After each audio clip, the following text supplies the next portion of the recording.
Fala galera, Robson Lima aqui com mais essa vlog, tudo bem? Eu decidi falar de um livro chamado O Dossel Sagrado, Elementos para uma Teoria Sociológica da Religião, do Peter Berger, autor que é mais conhecido pelo livro que ele escreveu com Thomas Luckmann chamado A Construção Social da Realidade.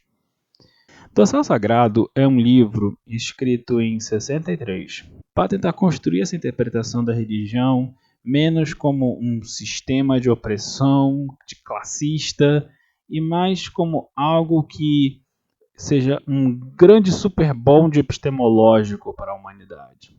Certo? Eu vou chegar lá. Hoje eu quero falar basicamente não do livro inteiro, mas do capítulo 1 em particular, porque é meio onde ele delimita as bases epistemológicas do pensamento dele em relação ao lugar da religião na modernidade.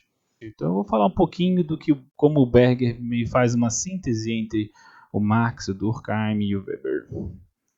O fenômeno social, portanto, ele é inerentemente dialético, ao mesmo tempo que ele é algo que existe através de seres que não são a própria sociedade, esses seres também são parte da própria sociedade. Eles não podem existir sem ela. Humanos não podem existir sem a sociedade. Então, o processo dialético fundamental da sociedade são três momentos, certo? São a exteriorização, o tornar exterior, a objetivação, tornar objetivo, e a interiorização, o tornar interior. A gente só pode ter uma noção adequada da sociedade sem pensar nesses três passos. Esse é o argumento do Berger. Exteriorização e objetivação são conceitos, conforme o próprio Berger explica, tomados diretamente de Hegel e de Marx e são utilizados nas acepções de Hegel e de Marx, ou seja, aquela coisa bem hegeliana que a gente estava falando lá atrás nos vídeos do Marx 3, quando a gente fala de trabalho e de dialética enquanto força de humanização, né? Então, o argumento do Berger é que o ser humano, você não pode pensar o ser humano isolado, e aí depois, em seguida, ele começa a se exprimir no mundo, sabe? Ele começa a ter uma expressão lá fora. Não. O próprio fato do ser humano estar lá fora, ou seja, no mundo exterior, aqui, na realidade, certo? Isso já demanda que o ser humano está exteriorizando. Esse trabalho de ressignificação do humano, né, do ser humano, ele é fundamentalmente um trabalho sempre inacabado e ele sempre vai gerar esse mundo aberto, certo? Não como jogos de games, mas no sentido de que você nunca vai poder fechar um sentido total e fechado ali. Todo tempo você vai ser confrontado com coisas que vão te fazer repensar a sua situação, entendeu? Se você vai realmente repensar ou não é outra história, mas essa é a ideia do Berger, que você sempre vai ser colocado numa posição de ter que refazer os muros do seu entendimento. A cultura, ela se torna então para o homem uma segunda natureza. Então, a cultura tem estruturas que são destinadas a serem precárias, a serem constantemente refeitas. E quando ele fala de cultura, ele está falando no sentido antropológico de cultura, então é coisas como linguagem, uso de ferramentas, comunicação entre as pessoas da sociedade, vestimentas, costumes, música, religião, ética, tudo, certo? As coisas que nos tornam humanos. Lembra que eu falei lá atrás de exteriorização e o segundo passo era a objetivação? Pois é. Vem quando a gente começa a olhar para essas estruturas e começa a entender que elas têm existência para além de nós. Uma enxada, ela existe. Eu posso morrer amanhã, mas se eu fiz uma enxada, aquela enxada vai estar lá.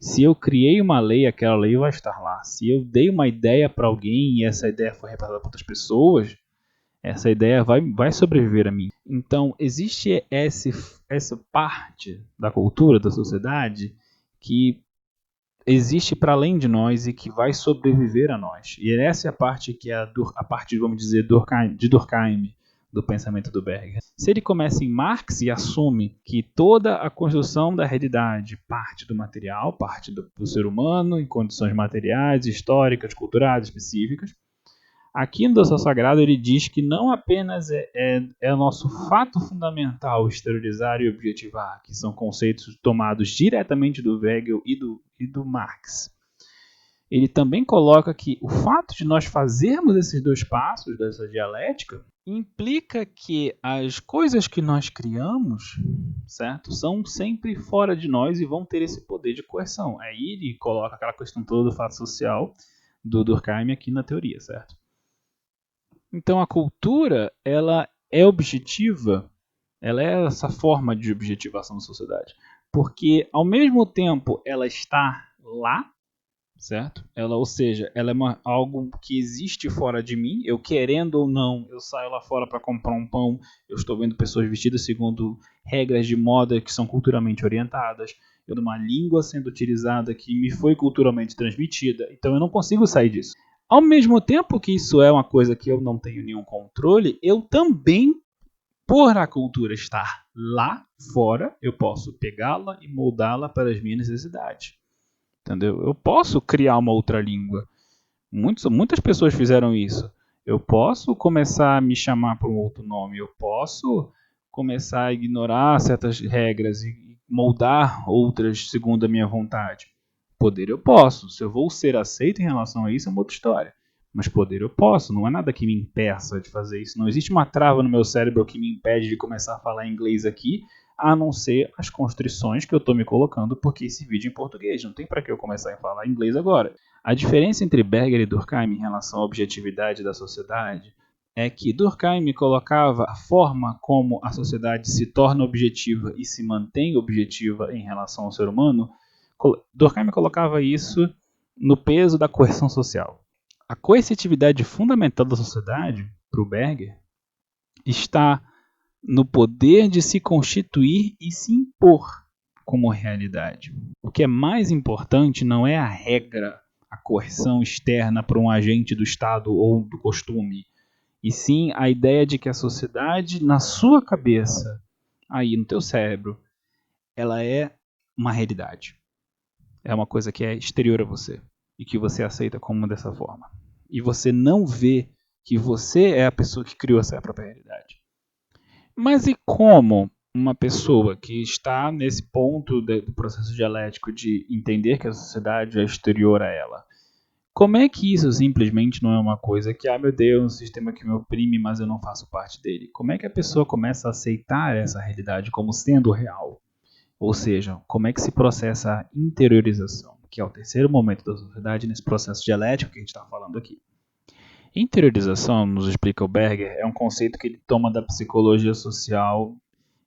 A questão toda é que os processos que interiorizam o mundo socialmente objetivado, as coisas que a gente tem falado até aqui, o indivíduo se torna aquilo que os outros o consideram quando tratam com ele.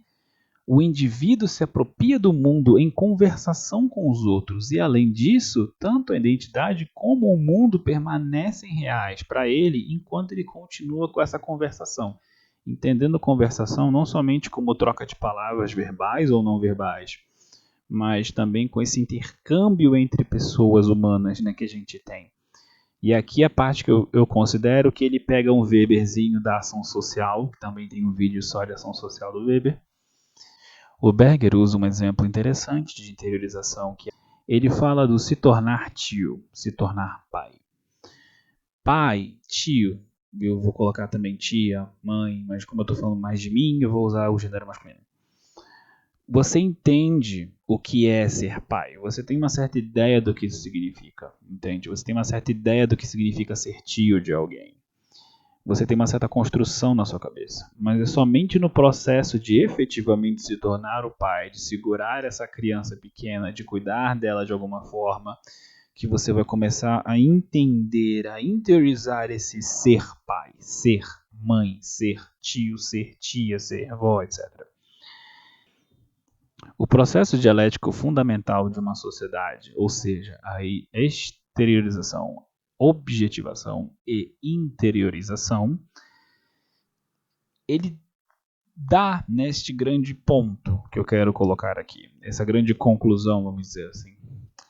A sociedade, o mundo socialmente construído, é fundamentalmente uma ordenação de experiências. E é aqui para o Berger que reside o grande caráter da sociedade.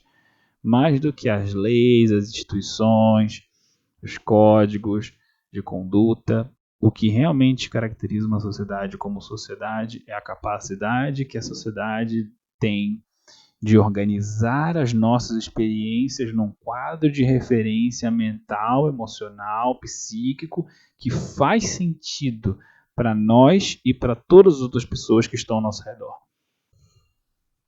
Qual é o meu objetivo em falar de um capítulo deste livro que já tem mais de 50 anos?